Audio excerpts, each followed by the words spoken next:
Hello everyone, it's Rayna. I've been thinking a lot about how certain events in my life impact me so much while others don't. What I mean is, my reactions to certain events can be very emotional, strong, and agitated, while for other events I can be like, okay, well, whatever, we'll deal with it. And when I think about it, it's not necessary that I react strongly and emotionally only to big and important situations, and vice versa to have close to zero reaction regarding mild and mainstream situations. Can you relate? If you can, keep watching till the end. Now, of course, our reaction to life events differ from one person to another depending on people's personalities, emotional state, mindset, and many other factors that make us unique as people.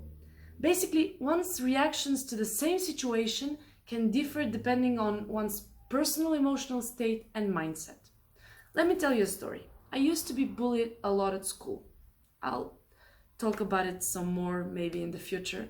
Anyway, I was bullied a lot, and I remember my mom gave me a beautiful yellow skirt, vintage one, and I wore it one Friday at school with a yellow top. When I entered the classroom, my classmates told me that only crazy people wear yellow on a Friday, so that makes me crazy.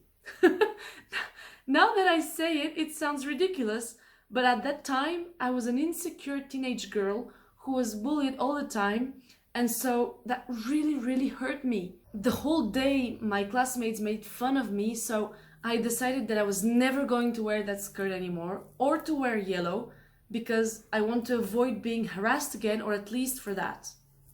As you can see, this isn't the case anymore. Now, fast forward to 2016 when I started therapy. I was in deep depression, so you can imagine how emotionally unstable and lost I was. At the beginning, it was, I believe, one of the first sessions I had with my therapist. I shared that I'm a lot more emotional than usual. I'm a very emotional person to begin with. I told her that I don't understand how come little things irritate me or make me cry, and I feel that my reaction is exaggerated. I shared with her the yellow skirt story at school, and I told her that I recently have found that skirt in my closet. Of course, it didn't fit me anymore, but it made me cry like a little baby. I told myself how stupid I was to listen to the bullshit my idiot classmates were giving me, that the skirt is absolutely gorgeous and I haven't worn it. It went to waste because I was silly enough to listen to them. I was literally crying like a little baby in my room because I found a skirt that brought some negative memories and emotions from the past. My point is that I knew that I was overreacting to cry so much for a skirt, but still I couldn't help myself. And what my therapist told me then, and this is the whole point of my story, is that we are like a cup of water, only full of emotions. The more emotions you pour into your cup, the more your cup is full, the bigger your reaction to a situation will be. When your cup is nearly empty and a mosquito bites you, you slap your arm, you scratch it a little bit, and then you move on with your life. But when your cup is emotionally full or overflows, then you scratch and it starts to get red, so you start wondering what's going on. Maybe it's an allergy. Why is it so itchy? Something's wrong with me. Maybe I should go see the doctor. Maybe I'm going to die. And this is how our reactions are dictated by what is going on in our mind. Okay, thank you, Rayna, for your story, but what can we do? Well, aside from therapy that can be only beneficial for your well-being, you can start by accepting what is going on with you. Whatever you might be going through, accept that you're not okay, that you are struggling, that some things aren't easy for you. Acceptance will make you at peace with yourself because you won't be fighting whatever is going on in your life. And you can apply that to any situation, really. If your car gets scratched, for example, you can either get furious, start shouting to the person involved, or say, oh well, I'll have to get that fixed, but let's first get to the movies as planned. I love the Dalai Lama quote, if a problem is fixable, if a situation is such that you can do something about it, then there is no need to worry.